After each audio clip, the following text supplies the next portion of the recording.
Hello and welcome to the weekly iSolved training. Today we are going to go over how to verify employee time cards. So employees who have managers or supervisory responsibilities such as verifying time cards or paid time off will need to select the appropriate role when they are signed into iSolved. So when they first go into iSolved, they will be logged in as their manager.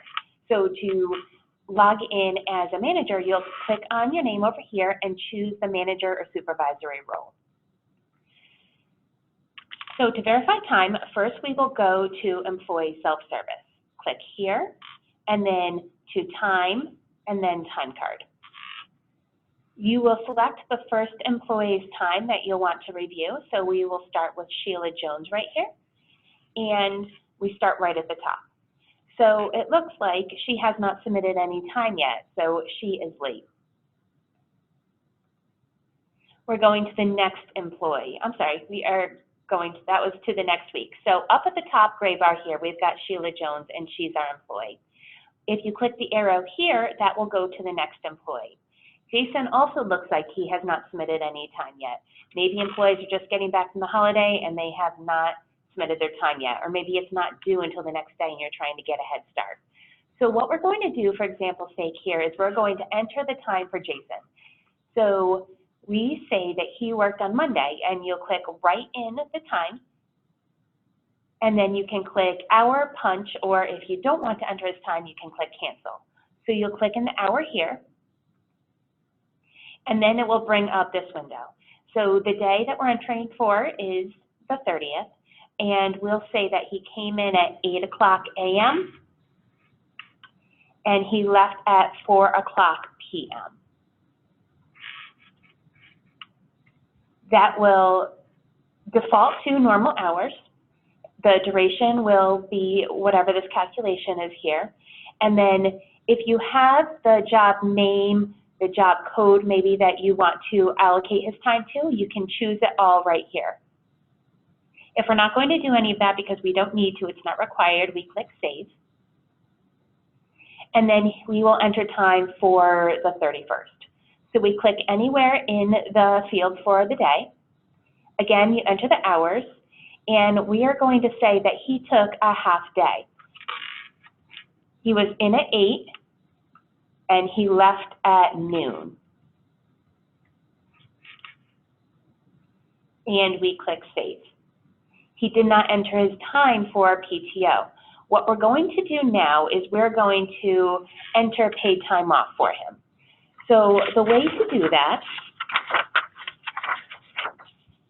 is first you have to go to employee self-service again, and then employee absences.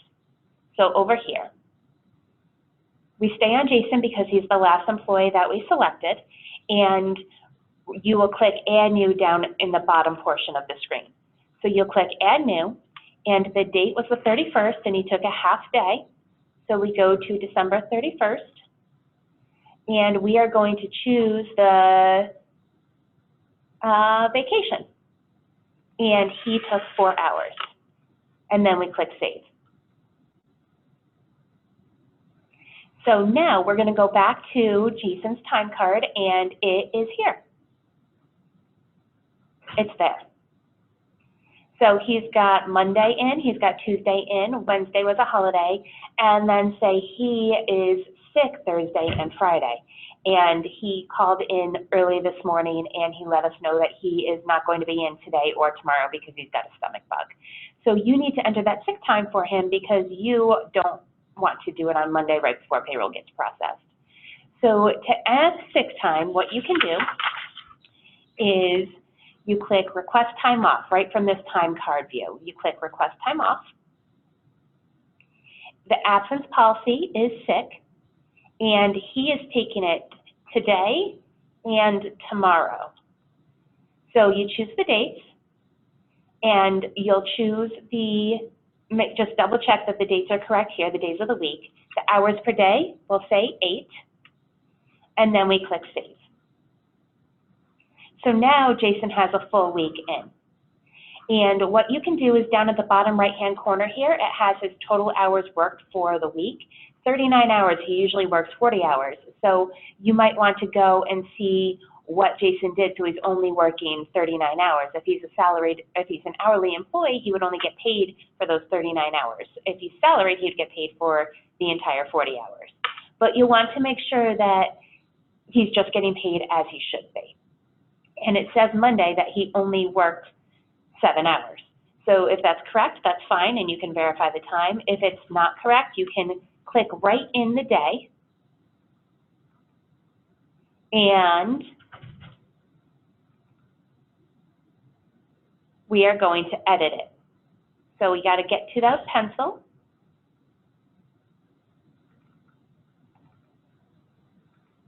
Bear with me, as we're going to add 1 hour. That's what we're going to do, because he worked from 4 to 5, but for some reason he checked out an hour early.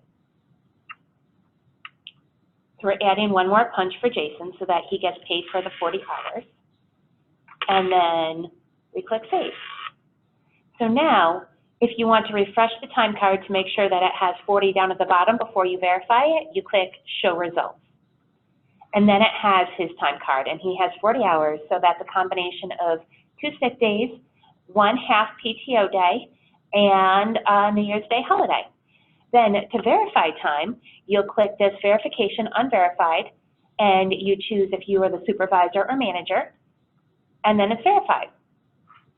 So we just verified Jason's time. We're going to go to the next employee, and it looks like they have not submitted any time either. So what you can do is you can add their time again if you want to, or you can go right to that employee and say, hey, you need to enter your time so I can approve it so you can get paid. So that's entering time. So you can enter normal, and we'll do just this week also for Jessica. So let's say she worked Monday and then she had the rest of the week off. So we're going to go into the Monday field, choose the hours, and we'll say that she worked 1 full day.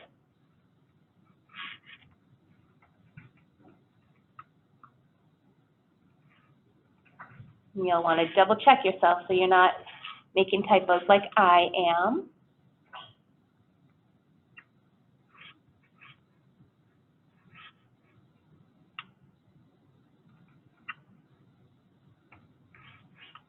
And you always tab over, and you can click Save.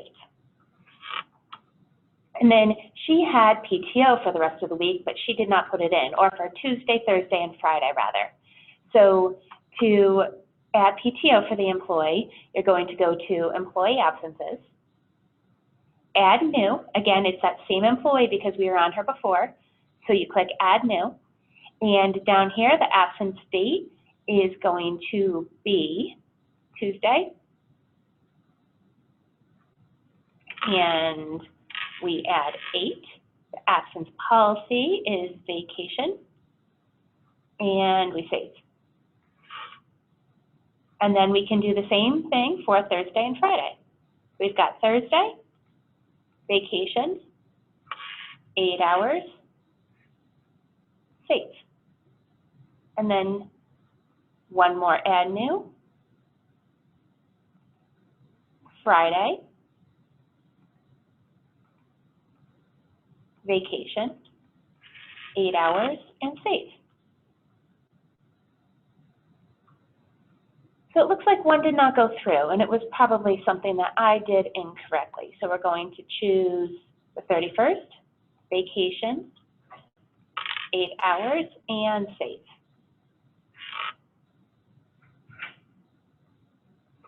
All right, we're going to go back to Jessica's time card to see what we missed here. And it looks like we put it through twice.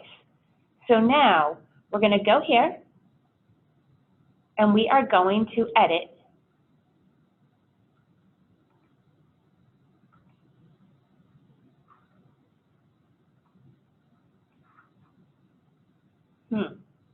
Bear with me just a minute, please. We're going to click Show Results. And it says 48 hours, but we've got 16 hours in here. So this is where we would have an issue, and it could be a user error like something I just did, or something that maybe somebody else did that you want to verify and fix before that time is submitted. Maybe she submitted it twice because she thought it didn't go through the first time. Or maybe you did because you thought it didn't go through the first time. So what we'll do to fix this vacation that's twice is we'll go back to employee absences, and we are on Jessica, and we've got today and tomorrow, but we don't have the other days. So what we're going to do is search up here, 12/30 to the end of the month, and then we click filter. And she's got it twice. So right here, you're going to click to highlight it, to click, and then we are going to delete it. And then we click OK. So now Jessica's time card is good. So we go back to the time card, and we've got Monday, Tuesday, Wednesday, Thursday, and Friday, and all looks good. And so we are going to verify Jessica. And that is how you enter time, verify time, and add PTO and sick if you want to do that on the employee's behalf.